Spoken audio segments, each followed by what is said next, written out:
Our speaker this evening has over 15 years experience working in both AI and graph databases. He formerly was at Fujitsu, conducting research on graph-based technology. Please welcome the co-founder and VP of Engineering for Stardog, Mike Grove.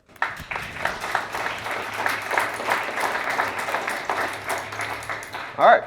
Thank you, everyone. Appreciate you coming. Who didn't get pizza? A couple hands. I'm especially sorry for y'all. That's like the worst part. You get here late and the pizza's gone. So who has heard of Stardog? Okay, you don't count. You work with us. So do you. So like two of you. All right. So knowledge graphs. People were interested. One. Okay. One. A half. People saw the lion and were like, "Holy hell! I've got to go figure out what the lion's about." Okay, no one. Okay, that's good, because I don't know what the line was about, so I couldn't answer that question. So just quick about Stardog, since almost none of you have heard of us. As Eric said, we are based in Arlington, Virginia. We spun out of the University of Maryland AI and Computational Sciences Lab quite some number of years ago now. We're a venture-backed company, basically working to help organizations get more out of their data, trying to help them realize the dreams of being a modern data-driven organization that seems to be elusive for most big companies.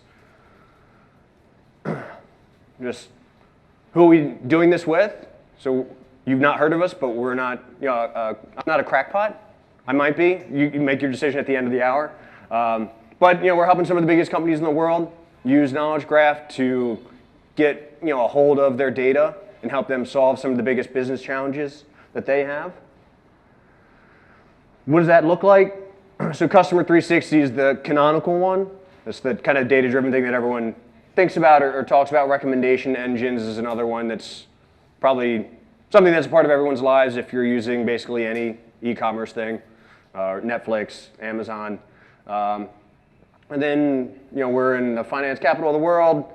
Risk and regulatory compliance, AML and fraud are big areas for the use of knowledge graphs. We'll have some more examples of stuff like this later on. But you can see we're used for a lot of different things across a lot of different verticals. But they kind of all have one thing that ties them all together. And part of that's what we're here to talk about tonight, so we'll get to that later. Just quickly, a couple of things that we've done specifically with knowledge graphs that I think are particularly cool. Locally, Morgan Stanley is building an IT portfolio management platform, trying to get a handle on all of the hardware they have, servers, switches, describe their networks, connect the applications that run on those servers to the business processes that they support, and begin to spider out and have like a true picture of what's going on in their IT world. And the cool thing about this, the cool thing about all these projects and Knowledge Graph in general, is this ability to kind of put one foot in front of the other and solve a first use case. So their first use case was outage analytics. If a server goes down, if a network switch goes down, what's affected? What part of the business? And then once you go out and applications run on servers, now you can figure out which employees are affected because the applications that they're using are no longer available. Some of those applications support basically business processes that are mission critical for the bank, like reporting to the Fed liquidity of the bank. So you can find out that maybe there's a hotspot. There's a single point of failure that's a network switch. If it goes out, then all of a sudden you can't comply with federal regulations. You maybe didn't know that before. And so this was one step in front of the other. Like I said, they kept building and building and building out from that original use case into adjacent use cases, and that's really part of the power of knowledge graphs. Bosch building a recommendation engine, powering their tool finder on their website. So if you go to bosch.com right now, you start looking for tools that's powered by a knowledge graph. So it describes their entire product catalog and then a lot of the ancillary interesting bits about the product catalog. So how-to videos, for example. So maybe I'm trying to figure out how to build a garden for my house. So Bosch can recommend to me not only the tools that I need to do it, all the product manuals in case I can't figure out how to use something or get it started, and how-to videos on actually how to build a garden using my newly purchased Bosch tools. And finally, NASA, perhaps the coolest one, because it's NASA, so what are you going to do? they're basically trying to completely describe human spaceflight engineering. From the first meeting where someone says the rocket needs to be this big and go this fast to leave Earth's orbit, all the way to when it's on the launch pad and in mission control an orange light goes off. Well, what part was that? What was the sensor reading? When was the last time it was serviced? Who built it? What was the design? What's the blueprint? What's the BOM? Which is how it was actually built versus how it was designed. Those things are, as I've learned, are not always the same. So those differences matter. So can we get the people on the phone who designed it, who built it, who understand it to tell us whether or not this orange light means we can go forward with the launch or we have to scrub it? So I was watching Star Trek Discovery when I was making these slides. So referencing Star Trek Discovery, any fans in the audience? No one wants to admit it. I admitted it. And this is being recorded, so like you got to give me some credit. This is going to be on YouTube for all posterity. So to start with the question that maybe led you guys to want to come here, that was on the abstract. What is this? A number. Right. I was lecturing at Maryland recently, and I got perhaps the best answer, a couple of bytes. So true, it's a number, it's a couple of bytes, but like what is it really? What does 34 mean? Is it a duration? If it's a duration, is it hours, minutes, seconds, days, weeks? If it's an amount of something, how much? What is an amount of? So we have to know these details about our data for it to be truly useful to us. And this is a challenge that a lot of organizations are facing. Not understanding the context of the data is perhaps the most important thing about it. Being able to understand what that data is, where it came from, who touched it, how it came to be, and what it means in context of the business. It's critical for being able to use data the way organizations want to use it. And it seems like maybe a simple thing. People get it wrong. So a great example, the Mars Climate Orbiter. Picture of it here.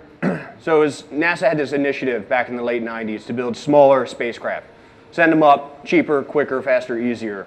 So as you might guess by the fact that this climate orbiter was there to go into Martian orbit and study the climate.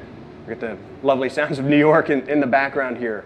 In particular, a really cool mission parameter, look for water. Interesting thing for us. So $330 million to design it, to build it, to launch it, to monitor it for the 10 months that it was in transit to Mars. And then there's such a cute euphemism that was on Wikipedia for the end of the mission, unintentionally deorbited. It's a really interesting way to put crash landed, slammed into a giant rocket hundreds of miles an hour. So why did that happen? NASA forgot about context. Part of the telemetry was reporting in metric, and the software that was interpreting that telemetry was in imperial. So feet and meters are pretty different. And if you're expecting one and it's the other, you end up crashing into a planet. So that wasn't good. That's a $330 million very public mistake forgetting about context.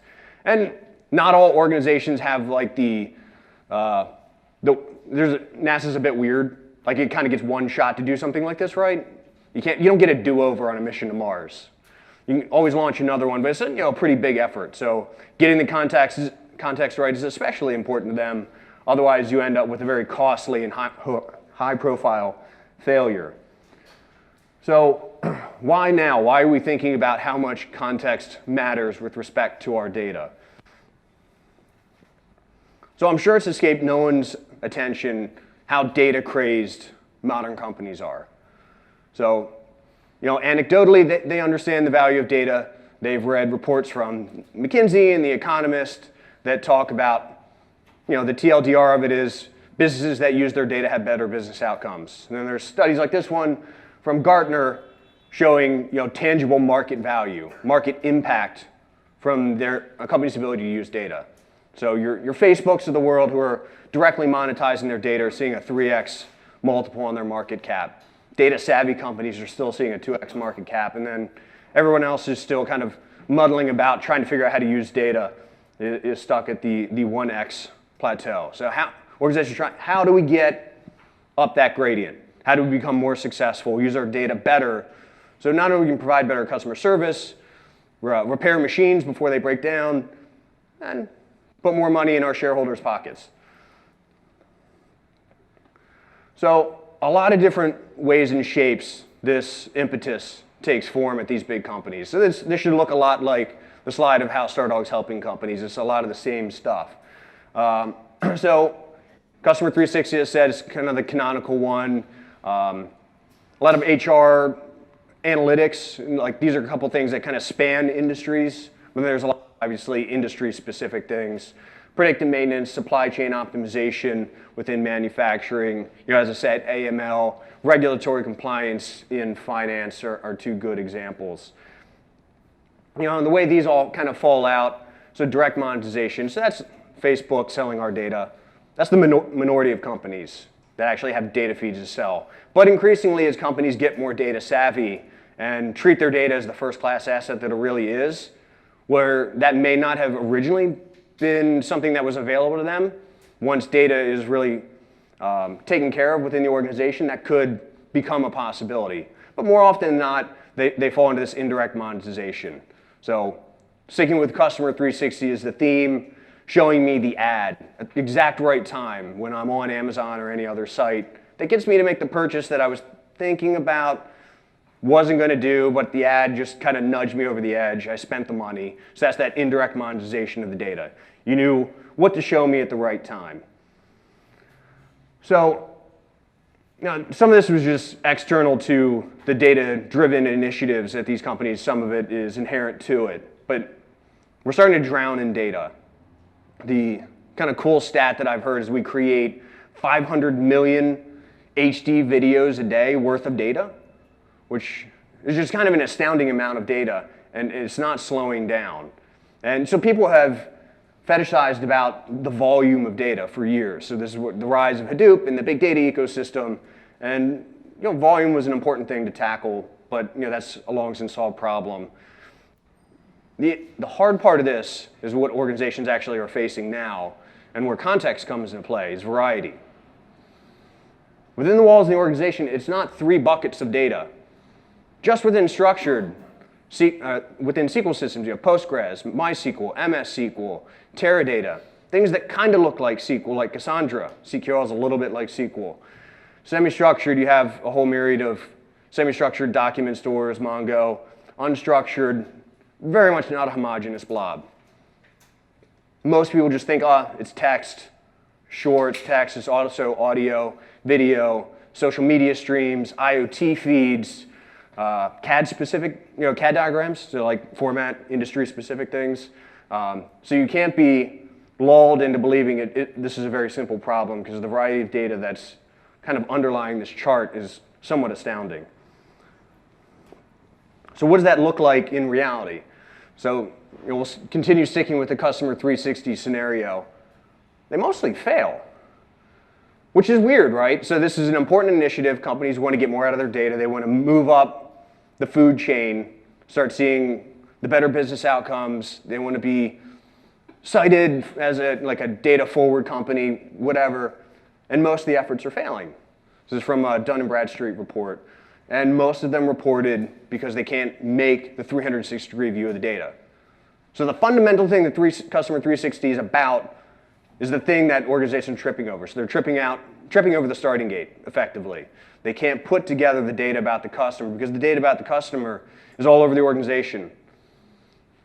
It's in if we go back here,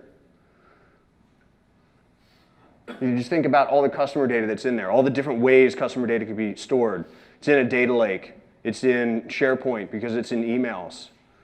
It's, if you're in finance, maybe it's contracts. You have PDF documents, plenty of structured systems, relational databases that contain information about the customer. All these different places and ways we store data are hard to put together. And this is how this is tripping up organizations as they try to do this supposedly important initiative.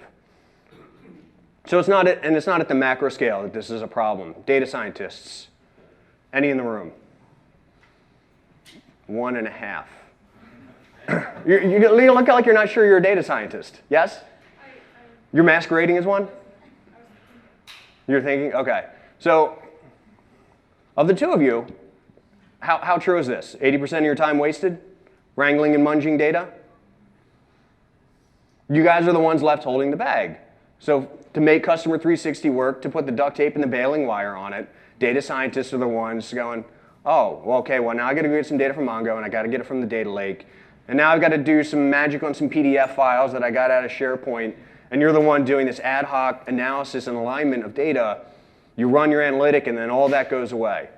You didn't create any kind of reusable foundation for the organization. So not only did you waste a lot of your time, perhaps 80% of it, you didn't actually build lasting value for the company. You solved the immediate problem, and you moved on to the next one. But the company is still left with the fact that all that data that was important to them is spread all over the place and not really coherently put together. Engineers, I assume that's the rest of you? Who wrote code today? Okay, a bunch of people. All right. So it affects us too. Like how many endless ETL jobs if we had to write?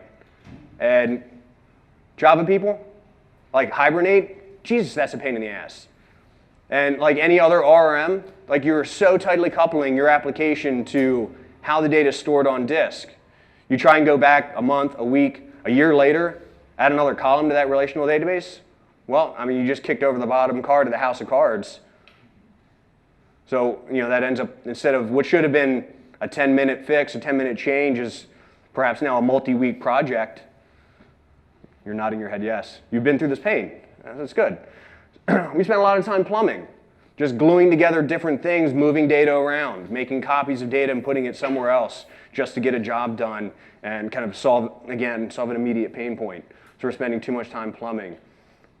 And we're writing the same business logic over and over again. For one application, kind of implements like the idea of like a high-value customer. We do it again in a different application. It's a different code base. We don't really reuse what we did.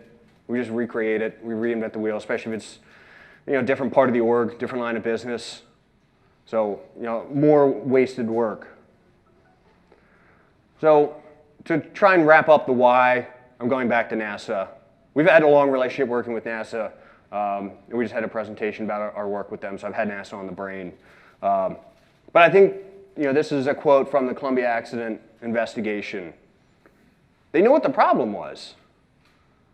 They understood the challenges that the orbiter was going to face on reentry due to the foam strike that happened during liftoff. But they didn't know they knew. Because all the data that would have told them of the danger of reentry was spread all over the organization in different places. Should sound exactly like that Customer 360 failure scenario.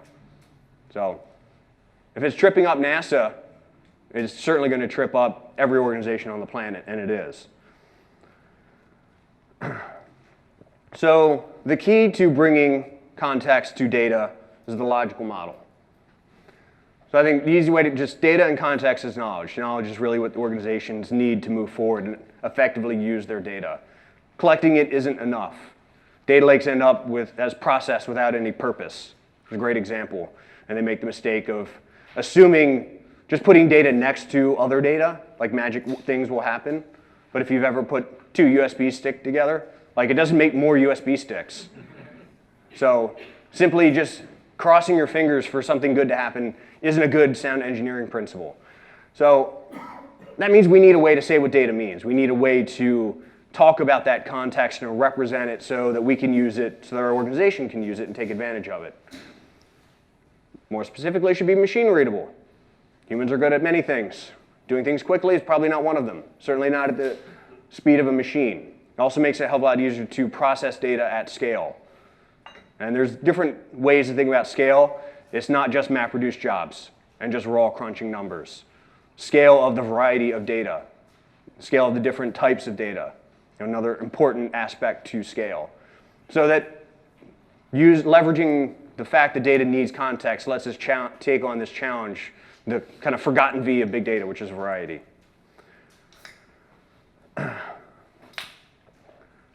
Semantic technology.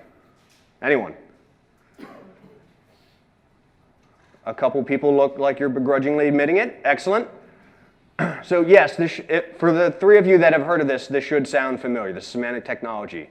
So, Eric alluded to it before. There's a stack of standards from the W3C, the same people that shepherd along HTML and make it so we can check scores on ESPN.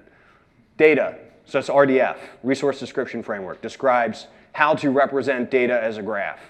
So it's the kind of formal standard for graph data models. Graph is the appropriate way to represent data. It's like the universal data model. It's how we think, it's how we draw stuff on whiteboards. Unfortunately, none of the whiteboards around me have, that one looks like it's kind of maybe has a graph. There's some things connected to some other things. We think like flow charts. If anyone's done like interaction diagrams for like UI, UX, that's a graph. It's just how we think. Taxonomy, so RDFS. So the engineers in the room, you have subclasses, you have inheritance. Same idea. Expressive definitions of the world. So this is OWL. So this is kind of getting into more fundamentally describing the world around us rather than just employee as a specialization of person and manager as a specialization of employee, taking that to the next level and saying things like all US citizens have one and only one social security number and it's unique to them. So a more formal, concrete definition of something. And then we have rules and functions, effectively if-then logic that we can embed. And this is a way we can start pushing that business logic out of our code layer into our data layer where it belongs. So quick history of semantic technology. So fortunately, most of you haven't heard of it, so this perhaps is some good background. So it started in roughly '99 with RDF. That was when the RDF recommendation came out. As I said, it's a suite of W3C standards. It was kind of all the brainchild of Tim Berners-Lee, who is the person who invented the World Wide Web. So the original vision for the web, HTML describes data in a way that a browser can render it, show it to a human, then the human does the understanding. So the idea of the semantic web is to just take that to the next step. Describe that same data in a way that the machine can understand it. You don't need the person to understand it. So machine understandable web of information was kind of the original idea, hence semantic web. So that's the big focus is on machine understandable data. The original aim of the semantic web was a bit more grandiose, and that's led to some misconceptions about it, which we'll get to in a second. But the result of all the work is what I lovingly call the acronym soup of the semantic web. So RDF, RDFS, OWL, Swirl, Turtle, Trig, Trix. Acronyms are good. It feels like we're in the government with that many acronyms. Awesome. People who work in the government, you get that joke. Excellent. Either that was the beer. Either way, I'm taking it. So Semantics 101, graph-based data model, again, RDF. Just everything's nodes and edges, the easiest way to think about it. Just, you need to describe properties about edges, just more nodes and edges. So you're not kind of overlaying a key value store on your graph to be able to describe data. It's just a pure graph model. Your meta model is RDFS and OWL, and that describes what those relationships mean. That one node is connected to another isn't enough information. It was good enough for PageRank for like the 1.0 version, just one web page is connected to another.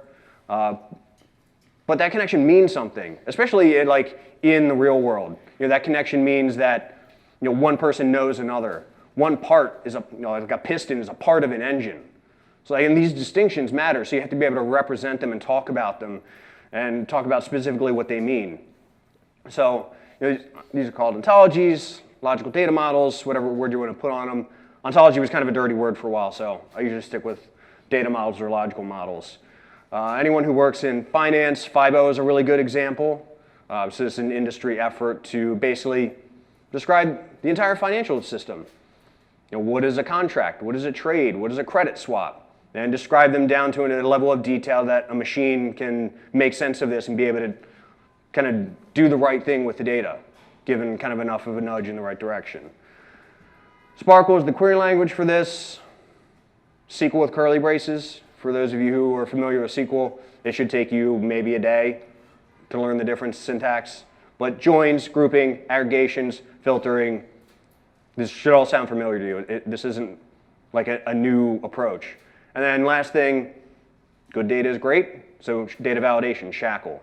So describing exactly what the shape of the graph must or must not be. An important key to being able to have the appropriate level of fidelity in our data. So if anyone, well, the three of you that were familiar with the semantic web, may have been familiar that everyone has declared it a failure. I assure you that it is not. Just the catch was that there was a very grandiose Scientific American article in 2001 that described a truly awesome vision. So basically, like the scenario is, I tell my phone, it was a Palm Pilot at the time, we didn't have smartphones, but I tell I need to have a dentist appointment.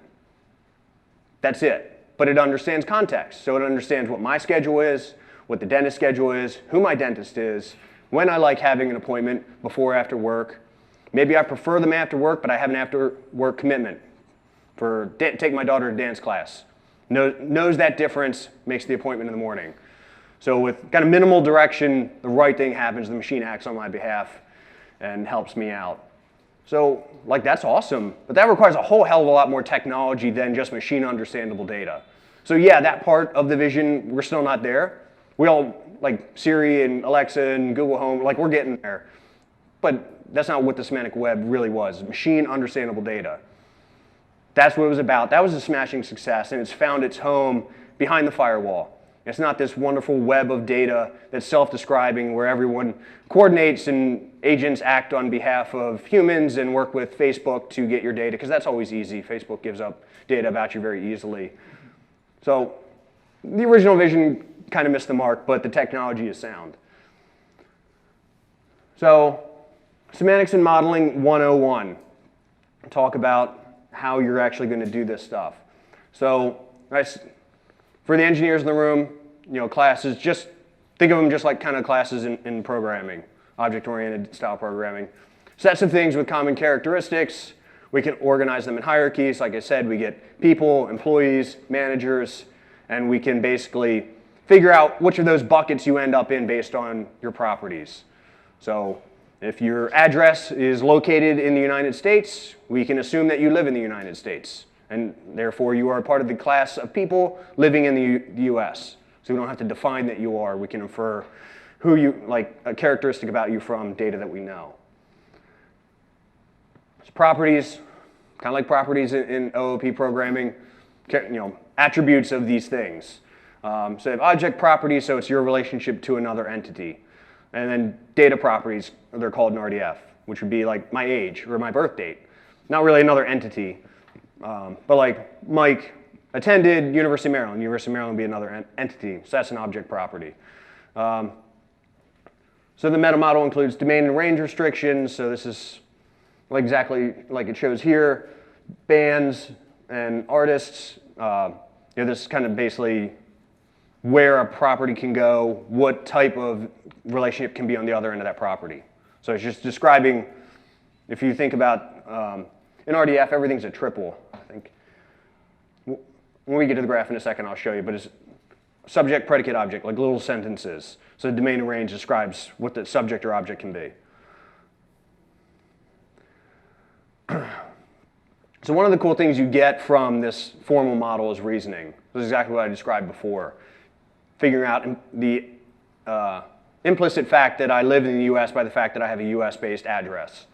So it uses these declarative definitions of the domain to kind of puzzle out, do deductive inference, to figure out things about the world. So this is where we get our business logic from our code. So to walk through a quick example of how reasoning works. So it's kind of a snippet of a graph about movie data. So this would be a triple. We've got a node, an edge, another node, subject, predicate, object. And this is what RDF looks like. It's a pure graph model. The two things that are in that weird mustard color, so that's kind of my meta model, describing classes of things, movies and people. This is what that meta model would kind of look like. Exactly what you expect. Movies, that isn't like an actor relationship director or whatever. Companies that put on movies, documents such as a script or a review from a movie. And then people are subclasses of animal, actors are subclasses of people, just to show some of the hierarchical nature. So then the way reasoning works is we've got our data here. Inferno has Tom Hanks as an actor, but I can't get back. I don't know that Tom Hanks actually acted in Inferno. It's a one-way relationship. But I'm an expert in the movie domain. I know that to be the case, so I describe it. It's an inverse relationship. It's a two-way street. So now I kind of get these inferred relationships leading me back from Tom Hanks to Inferno, so I can make that connection. And my ultimate goal is social network analytics. So I want to evaluate networks of actors together. So, and I don't care what their relationship was to movies, just that they worked on the movie. Actor, director, writer, sound guy, they all generalize to the notion that you worked on that movie. Two people worked on the same movie, they're coworkers. So now I've connected nodes in the graph that were previously disconnected. And the final one, which is cool, I can traverse those connections, and I can get from Gareth Edwards to Tom Hanks. It's a secondary connection. So basically, this is just LinkedIn. But I don't have to write code to do that. Like those relationships, I've kind of encoded that as part of the data. So this is where I've created that knowledge of what that data means, and I'm able to leverage it. And now I don't have to write code to talk about how Gareth Edwards and Tom Hanks are connected. I've described what it means for them to be connected. The other thing I've described here is that I effectively define 6 degrees of Kevin Bacon. So I can just count those hops, and now I've got your Bacon number, which is cool. I didn't have to write any Python code to do it, which is like the canonical example. We have tons of time for questions at the end, so don't forget whatever you wanted to ask. So basic modeling. Start with a couple of core concepts. A former advisor of mine when I was in school said a little modeling goes a long way. It took me like 10 years to realize how right he was. Funny, students not listening to their teachers. This never happened before. But if you over-specify things early on, so there's premature optimization, root of all evil. Engineers are hopefully nodding in their heads. Layer your models. So start very generic. Maybe you never get off of those top level 3 to 5 concepts, and you specialize and you extend from there. And the naming should reflect the real world. Because what you want is the language of your business and the language of your data to come together. And you're not talking about the world in terms of key value or rows and columns anymore, or even nodes and edges. You're going to start talking about the data in terms of like products and purchases and people and transactions, machines and parts. Because the way we describe our world and our data and the business when we're in a meeting, so why not when we're building applications for the enterprise? So this is what your models should end up looking like. You have the very general of the world. Maybe that's kind of the core concepts that span across your business. Some more specialized things that maybe cover a line of business. And then specific things for specific use cases within a single line of business. So this isn't a new idea, adding context to data. Static ER diagrams kind of tried to get at this, but they're static. They're separate from the data, so that doesn't work. We've done a lot of work. Data glossaries, data dictionaries, trying to define terms of the world. These are usually static. Sadly, they're often in Excel, so it's hard to actually leverage them to be actionable. So this is the key to having these logical ontologies, these models. They live with the data. They're part of the data. They kind of enforce that view of the world on it. But there's not a single truth. You don't have to agree on the definitions. And this is where MDM has had challenges. There's not a single way to talk about, people aren't going to agree on the definition of customer. The quick example is high value and low value customers. Guy in finance will look at me with just my checking account and say, well, we make no money off that Mike guy. He's a pain in my butt. He's a low value customer. Sales and marketing is going to go, I know his email. I know his phone number. I know his home address.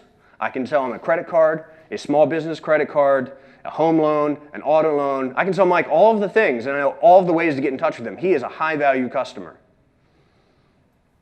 Both of them are right. So how do you reconcile that? Well, you don't. You let both of those opinions exist out in the world. So you treat these models as lenses that let people look at the data and understand what's important to them about the data. Surface it up, highlight it, let them leverage it, and build the applications, kind of taking advantage of that lens. And someone else can have a different lens that contradicts them, and things will maybe move up and down in that layer as people agree and disagree. Oh, I love your definition of that. Can we push it up, make it more global? I want to use it. Well, that's a really specific thing for your use case. So let's push it back down into something more closer to, closer to the metal, so to speak. Everybody's doing it, which is always a good reason to do things. I strongly encourage it. So basic ontologies, Dublin Core, SCOS, FOF. These are very common ontologies for describing very kind of rudimentary basic things. SCOS in particular is for just describing taxonomies of things. FOF stands for friend of a friend, some just descriptions of people and their relationships. FIBO we talked about. In manufacturing, there's ISO 15926. There's a consortium called the IOF, which is basically trying to make the FIBO of manufacturing. HCLS, super rich, so you're lucky if any of you work in that domain and are interested in this stuff. SNOMED, NCI Thesaurus, CDISC, MESH, FAIR data principles, which is kind of restating of the principles of the semantic web, just a different branding. There's something called SUMO, which attempts to literally model everything.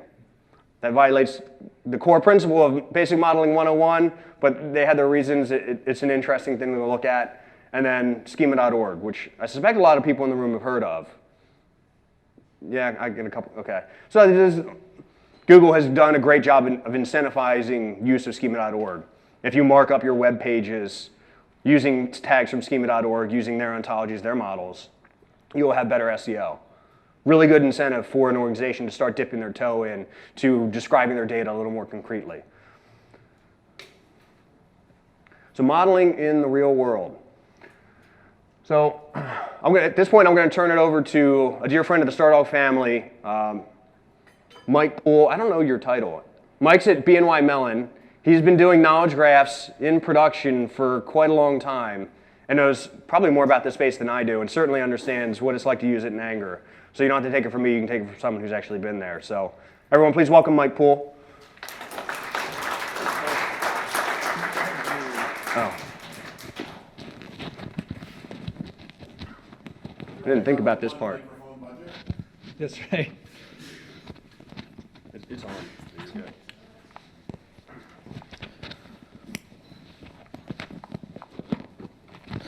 So I'm Mike Poole. I work at Bank of New York Mellon, and I have a couple of roles. I lead the team that we've implemented. We like to brag it's the first knowledge graph on Wall Street. We've actually have a knowledge graph. We're using it in anger at a big bank. We use it to integrate data from all kinds of different data sets. We're very proud of this. And the other thing that I do, the other kind of role I've taken on recently is I've become sort of the head of modeling in the architecture and data space. So I think I'm well qualified to speak, to some of the advantages. I'm well, I've worked in the world of building ER diagrams in Irwin, and I've worked in the world of building ontologies, and as Mike said, I've done this for a long time. And I think maybe the best way to illustrate some of the stuff that Mike is talking about, I really liked his one line. A little bit of modeling goes a long way. And one of my favorite stories to illustrate the utility of, I'll use the dirty word, utilize the utility of an ontology is a simple story of a data analytics task that I worked at in a previous assignment. And the data analytics task was one of saying, we want to understand how our employees are communicating with each other for various reasons, right? You want to know where to situate people. You want to know who's wasting time. You want to know, which organizations are closely linked. And so we said, okay, well that sounds like a great knowledge graph problem, right? You're looking at connectedness. And to the question about the ontology or the logical model, whatever we want to call it, what we did with this, let me just explain what we were trying to pull together. We had data about people's telephone communications. We had data about people's email communications. We had data about how they interacted on Link or IM, right? We had those are three distinct data sets, right? They were represented, used different schemas. They used, different headers, et cetera. They had different IDs for the employees. But the point is we integrated those all together. So what we did, we took that. We also had HR data, right? So information about who's reporting to whom, where the people are situated, et cetera.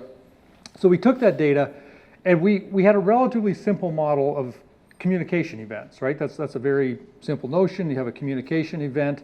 That's an event that occurs in time. It usually has an information sender, it has an information recipient, or it may have multiple, right? It could be a blast email. But we had a very basic model of communication event. And what we did with that, we said, now underneath this, we have three different kinds of communication events. But the key thing that we did with it was say, each of these things, a telephone call, an email interaction, a link communication, those are all communication events. So we mapped those things. So we said in this one database, we have a notion of an email sender.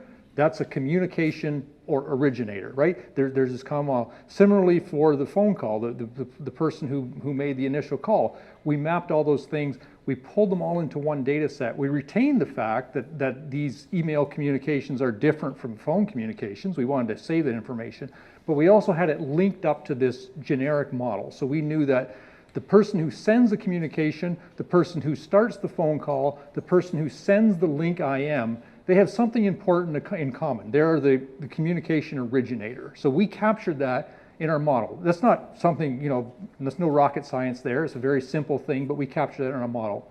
The other thing that we captured was this important and relatively simple notion of a transitive relationship. And a transitive relationship, Mike talked a little bit about part of, but transitive just means if A is related to B and B is related to C, A is related to C. So for example, part of is a transitive relationship. If Manhattan is in New York City is in New York State is in United States is North America, it means Manhattan is in North America. We can traverse that whole transitive tree. So we had the fact that from our HR data, we said reports to is a transitive relationship. If I report to Joe and Joe reports to Mary and Mary reports to Sally, I indirectly report to Sally. In her reporting chain. So that's the other simple model thing that we utilized.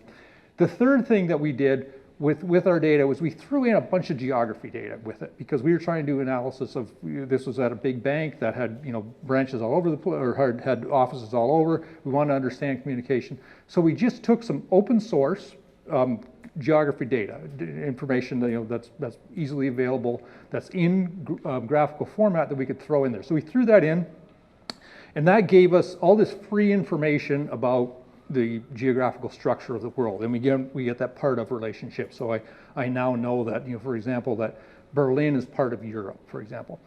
So what we had to do, we had to do this analysis, and the analysis was, well, let me just take a simple example that illustrates how we could quickly pull this all together. So I want to do an analysis now. I want to say, here's this managing director. Let's say his managing director is in the United States, and I've got to do an analysis on his org. So I say, I want to understand what's going on. I say, can you give me all the information, give me all the communications that originated in the US, that terminated in Europe, and that involve people in this person's reporting chain. Now, because I've created this relatively simple model, right? It didn't take days and days to build this model. It's just leveraging simple things in there. I get this very simple query that basically says, give me all the A's, all the people who report to managing director, let's call him Joe, all the people that report to Joe that are situated in the US, right? So again, because I have this semantic model underneath me, I know that Chicago, I know people in New York, I know the people in Houston, I know all those people are in the US. So I can just ask a simple query. The people who report to Joe, who are situated in the US, who originated an email between April 10th and April 25th. And I run that, and that's basically, we talked about Sparkle, that's basically how the query looked in Sparkle. It was no more complicated than that. And I want you to imagine, and I think you're all database people here, I want you to imagine if you had created a big database warehouse, or data warehouse, where you'd pull all those data sets in, and you have to now write a join that's going to figure all that stuff out, right? You have to go and you have to write that query, and you have to pull in the fact that Houston is in the US, et cetera. What we could do was basically write a query that looked probably no more complicated than the English that I just described. The person who reports to Joe, who are situated in the US, that originated a communication. We could write it that way. We got all the emails, all the links, all the telephone communications that originated in any location in the US of anybody in Joe's reporting chain, right? So it knew enough to say, this person who's who is 4 levels down from Joe is relevant to that query. So I think that's one of my favorite examples, because it's nothing, there was no real rocket science there. We weren't doing anything terribly complicated. But that query that we were able to write was, well, I think, I was very proud of it. A very beautiful thing that you could write this query with a little bit of semantics, and you pull out all this rich information. And the other thing, apparently the room isn't rife with data scientists, but The other thing that I always like to point out about that is to say, let's say we've done that with our data now, right? That I now understand that there's something important in common between a person who sends an email, a person who starts a phone call, a person who sends that first link IM. Let's say that I understand the fact that there's something important in common about Chicago and New York, the fact that they're both in the US. Let's say I know all that stuff. And now I'm trying to run machine learning programs, right? The fact that I understand that these things are all communications, that gives me a whole lot more that I can use when I'm trying to do data analytics, when I'm trying to do categorization, when I'm trying to do any kind of pattern detection. So I think when Mike mentioned the thing about a little bit of modeling goes a long way, I think that's really true. Now we've built much more elaborate models, right? That's the beauty of an ontology. You can build very, very elaborate models. You can be very expressive. I think that's a key thing about them. I can write really sophisticated rules that allows me to understand the meaning of a floating leg interest rate swap, right? That's a very complicated thing to model. It's nothing like trying to model an email communication. And you can do that with one of these with an ontology model. You can express that, and it's very, very powerful because you can use it and then categorize things. But the key point is you don't have to write very, very sophisticated ontologies to really wring a whole lot more information out of your data. So the other thing I would say about it, as I noted here, semantic modeling is ideal for data integration, right? I mean, the very simple point there, I was able to throw together 3 different data sets and just be able to link them all together and have one graph and understand this thing that a communication originator was kind of the same thing in all these 3 different data sets. Or the other key point there, with those data sets, what we had was one of them was using the email address as the identifier. Another one I think used the login ID, and the other one used something else. But in our knowledge graph, we can actually resolve that beforehand, so all those things get effectively joined in the graph to a single node. So I'm represented in one database as Michael Poole at bnymellon.com. I'm represented in another one with my commit ID. Another one I'm represented with who knows, some other identifier. Those all can get resolved, and I become one node in the graph regardless of where I've come from. And all of a sudden I've got this stuff joined, and my integration and my querying becomes much, much simpler. The other key thing, as I said, I work a lot. I work with more traditional ER diagrams, and I find the frustration I have with the way we kind of do data quality and data governance in sort of the relational database world is that data quality and data quality rules often tend to be frustratingly disparate from the actual models, right? We can sometimes do clever things about putting comments in but in an ontology, the data quality kind of comes for free because I can actually use the language of the ontology to articulate the kinds of things that I want to enforce, right? Like let's take a simple example that I want to say. Let's say that a brother is somebody who is related to a female who is a male, right? And that's implicit in the rules. So we can just run queries to say what how to resolve some of those things. And as I said, the other thing is we're able to generalize, and I think that's an important thing. The fact that I had a very general notion of a communication event, and I can kind of filter that down. It's kind of a key component of these ontology models. If we want to get more sophisticated, think about it in the banking world. If I'm talking about financial instruments, I can get really, really detailed about an interest rate swap, right? That's a very complicated,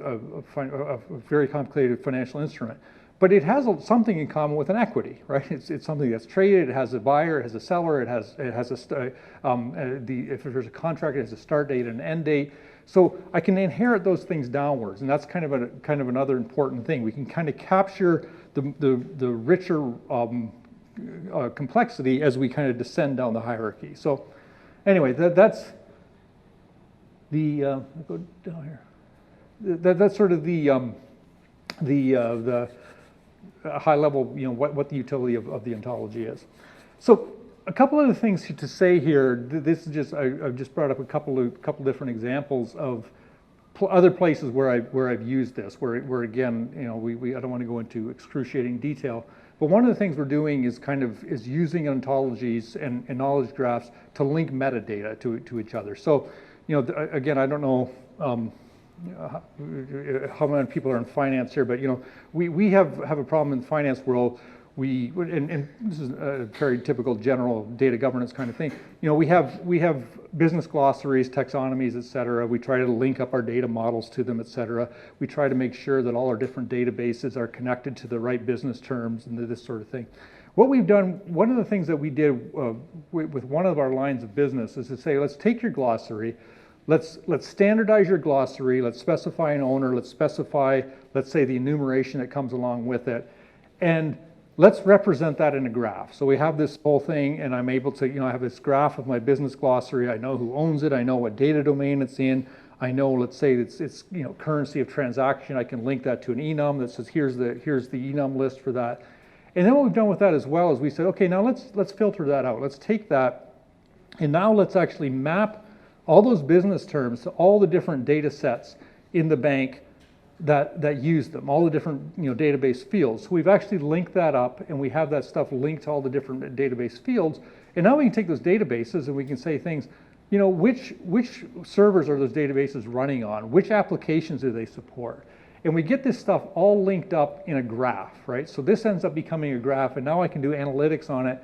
So one of the things, for example, as I said, we can have a standardized glossary where I specified an enum, and I can say, here's the standard enum for currency. This is the bank designated standard. We take the ISO standard for currencies. It's all sitting there. But I can now run a simple query, and I can just quickly find out, and I'll say, what are all the different business terms that thing's linked to? Give me the enums for all those fields, and find out all the ones that deviate from the designated standard. I can find those things fairly quickly.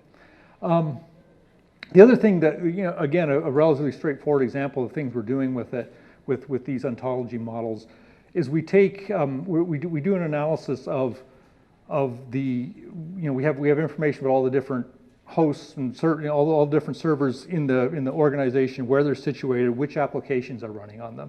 And what we can do with that is we can now start running analyses to say, if I were to, let's say this particular data center goes down, or let's say this particular application, let's say I was to say, let's kill that application. What are the downstream systems? This is all stuff that we get in the graph, and because we have a notion of a dependency, we have a notion of geographical, you know, say, of geographical dependencies. These are all analyses that we can do very, very straightforward because we've linked the data and because we've overlaid it with a logical or ontology or semantic model, whatever we want to call it. So.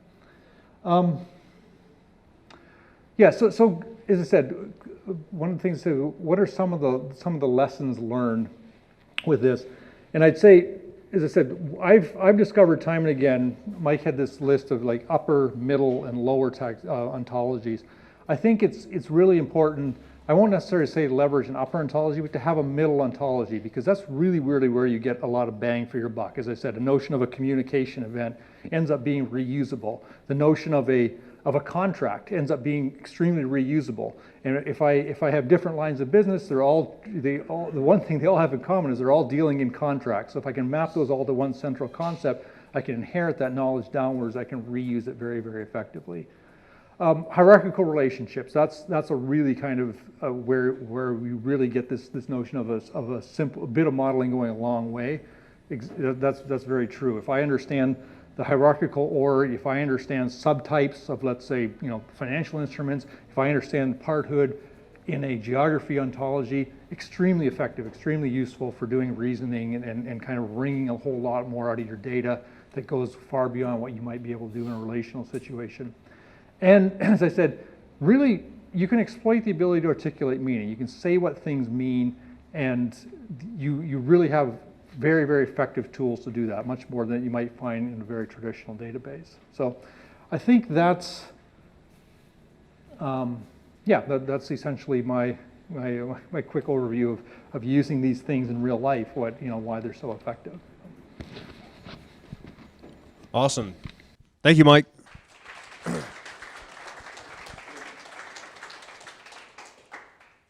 That was a a great quick dive into what it's like to really use this stuff in production, in real life, and the kind of battle scars that you only get from using things in anger. People in the back of the room hear me? Yeah? All right. I'm told this one's not as loud as the other one, so I'm trying to be cognizant of that.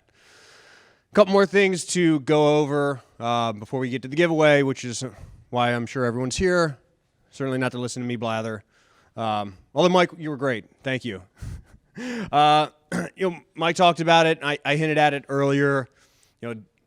Enforcing data quality constraints is key. This is, and I'll talk about this a bit next as well. It's a key part of machine learning that people don't necessarily think about. So, and Mike put it perfectly. Being able to leverage the ontology and leverage that data model, the work you've done to describe the data, and be able to just add a little extra effort and describe what the data must look like, and have that all that stuff live together in one place in kind of one coherent layer. Same syntax, nothing new to learn. You're just using it to enforce kind of data quality rather than describe the data itself. And that's great. Another thing where being able to describe data such that you know where it came from. This is important in a lot of mission-critical applications for organizations, understanding data lineage. And not just lineage, provenance. Who touched it? When was it touched? Who approved them doing that, making that change?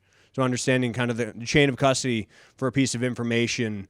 For banks, clearly important, but also for like clinical trials in healthcare life sciences, understanding the chain of custody for a sample, perhaps, or in a hospital, being able to describe that information in the same kind of metadata and modeling and constraint language, all in this kind of unified layer, giving your data that kind of self-describing aspect is a key part to being able to leverage it most effectively.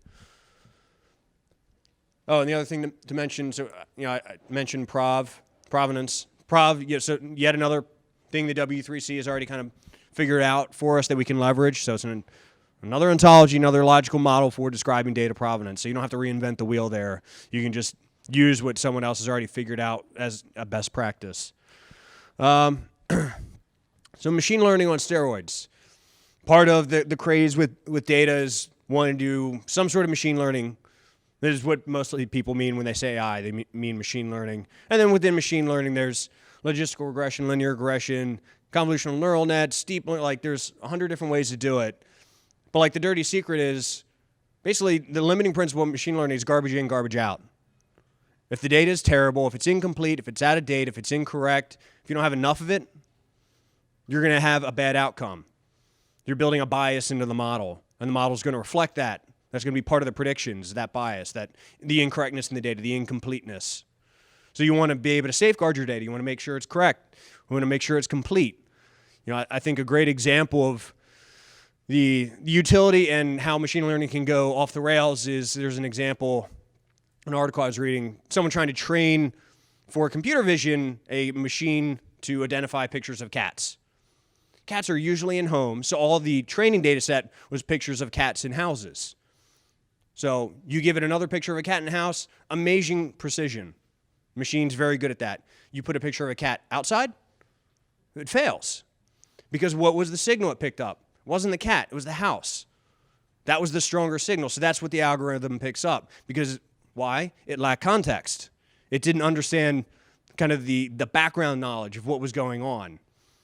So you can take better advantage and get better outcomes from machine learning by kind of going that extra mile and describing the kind of the state of the world around, so the machine can leverage that when training a model and use it, and that increases the predictive power. We touched on this for data quality. Obviously, if you're going to train a machine on bad data that's incorrect, you can't expect much good to come from that. And like the cool thing about this, Mike talked about using these logical models to join multiple different data sets, in production. Like that's a great way to increase the scope of training data. That's a hard part of machine learning. Where do I find good training data? So when you've taken the time to do this modeling, and you can overlay these models, this is a good segue into the next thing. You can overlay these models across all the different data sources in the organization. So you're describing the data. You're not describing how it's stored. How it's stored doesn't actually matter. That's an IT's concern. If they want to store half of it in Mongo and half in the data lake, that's fine. So this is how they power knowledge graphs. Your organization's data is spread all over hell and back, and that's not changing anytime soon. Mongo's a pretty good system. It's great for a lot of use cases. So go ahead and use Mongo for when it's appropriate. Go ahead and use Oracle. Well, don't use Oracle. Use Postgres. Like, use it when it's appropriate. Like, say, like engineers, this is a very engineering mindset. Use the best tool for the job. So for storing data, there's a best tool for the job for a use case, for a type of data, for an access pattern. But for using that data, for bringing it together in the organization, for analytics, for any data-driven initiatives, for Customer 360, predictive maintenance, you have to understand what that data means. You have to bring that context to it, and that's what the ontology provides. You don't have to move the data. So, I talked about how you can use these things as lenses. So you can use them as lenses over the data in place. So leave the data in the data lake, leave the data in Mongo, but kind of surface it up. You uplift it into the knowledge graph by using these models because they concretely and distinctly define what that data means. So, Mike's example of being able to write the very simple, elegant query because he's taking the time to describe the data. What may happen behind the scenes is that may get compiled into SQL and CQL and go over to Teradata and Cassandra and bring that data back. So even more value to Mike and his engineering team. They didn't have to worry about that. They wrote the simple, elegant query that, as he described, was basically just plain English. And behind the scenes, all the nasty details where like data scientists get tripped up, how to get data from different places, align it, sort out, and Mike also talked about different identifiers, align emails and social security numbers. Two different systems use two different IDs. Have that all happen behind the scenes. So engineers, so data scientists, so business analysts don't have to worry about it. Don't foist those details on them. So this is the key to knowledge graphs. Bring together all of the relevant data. All those data-driven initiatives that we talked about, it's all basically wildcard 360. AML is just transaction 360. You can't figure out if a transaction is fraudulent if you only know half or a third or a tenth of the data about the transaction. So it's just like Customer 360. You're not going to figure out the next best action to take with the customer if you only have part of the data about them. So this is where knowledge graphs are powered by these logical models. Let you bring together all the relevant data for the things in your domain that you care about. And will hopefully bring you to better success in any of the data-driven applications that you're trying to build. And super biased, as I work for a knowledge graph vendor, I think this is the core of the modern data enterprise ecosystem going forward. We'll see this, this is going to be on YouTube. So someone can call me out on this in 5 years if I was wrong. But I think that's what's going to happen. I think that's what we're going to see. Knowledge graphs, these logical models are going to power how organizations use knowledge. Because that's what they're going to be focused on. They're not going to be focused on data. Q&A? Question is simple. Why do we always represent relationship in complex network? Why can't it be simple hierarchy or something more simpler? Because even for machines, it's easier if you have hierarchical data, right? Do you have any thought, suggestion on this? Well, I think that's where we always start. Repeat the question. So the question is why is the recommendation to kind of model things more completely or more in a more complex nature rather than just a simple hierarchy? Is that fair? I think that's where we always start, is modeling that hierarchy. A little bit goes a long way. Just talk about the basic relationships of things to other things. But I think necessarily it's a good thing to move business logic into the code or out of the code layer, excuse me. And this we're doing in the business logic is a lot more complicated than just hierarchical containment. And there's a lot of benefits to writing less code. That's the hard part. That's what's expensive to maintain. So, and Mike's example, things are in the world are complicated. I don't even know what the thing, Mike, is. That some sort of credit swap, fixed floating. I don't know. I think you made that up. But these are complex things. It takes complex modeling. And you start small and you figure it out. You get better fidelity as you go. Okay, we got time for one more question. Somebody? No. No more questions? All right. Well, I'm allowed to hang out here for a while. Yeah, Mike will be here for one-on-one questions, and he will pardon me. He will be here for one-on-one questions after we raffle off this Sonos. However, before we get there, I want to give a great big round of applause to our speakers this evening. Thank you so much.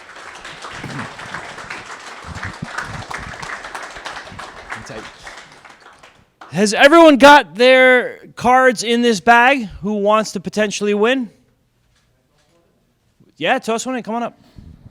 All right, well, he's bringing up a card. Just anyone thought any of this was interesting, you can download Stardog off the website. We have pretty good docs, active community at stardog.com.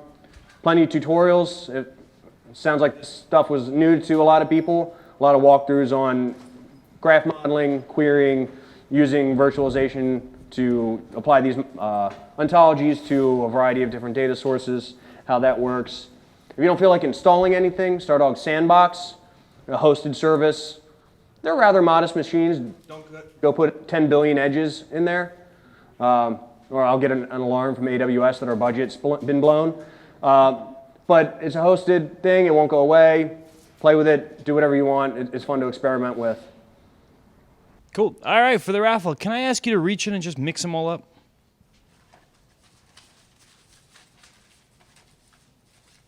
All right, can I ask you, look that way, reach in, and pull out a card. All right, read it out loud. David Rose, software developer. David Rose? Rowe. Yeah, David Rowe. That's you. All right, congratulations. Thank you all for coming. Mike is here for one-on-one questions. Please feel free to come up now and ask.